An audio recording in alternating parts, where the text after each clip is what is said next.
జవాబు కూడా మనకు గుర్తొస్తుంది.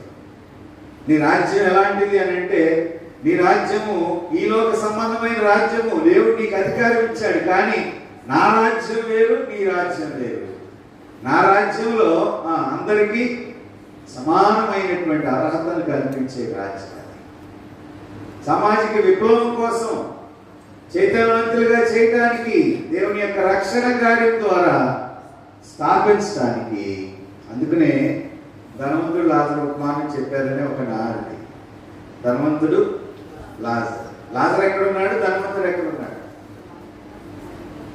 లాజరు ఎప్పుడు తనకేమీ బాధ తెలియని స్థితిలో ఉన్నాడు, కానీ లాజరు ప్రతిదినము బాధపడుతూనే తన యొక్క జీవితాన్ని కొనసాగించాడు. కానీ ఈ లోకాన్ని విడిచిపెట్టిన తర్వాత లాజరేమో అబ్రహాము రొమ్మును ఆనుకుని ఉన్నాడు, ధనవంతుడేమో నరకంలో యాతన అనుభవిస్తున్నాడు. అప్పుడు నిజమైన రాజ్యాన్ని ధనవంతుడు చూసేమంటున్నాడు, నాకు 5 సహోదరులు ఉన్నారు, వాళ్ళకి ఎక్కడి నుంచి ఎవరన్నా వెళ్ళి సువార్త చెప్పమని అడుగుతున్నాడు. కానీ అక్కడేం చెప్పబడుతుంది, ఇక్కడ నుంచి ఎవరు సువార్త చెప్పడానికి అక్కడికి వెళ్ళరు. అక్కడ చెప్పేవారు ఉన్నారు, వారి మాట వింటే వారు ఇక్కడికి రాకుండా, నరకానికి రాకుండా అబ్రహాము రొమ్మును ఆనుకునేటటువంటి స్థలానికి మరి చేరగలరు.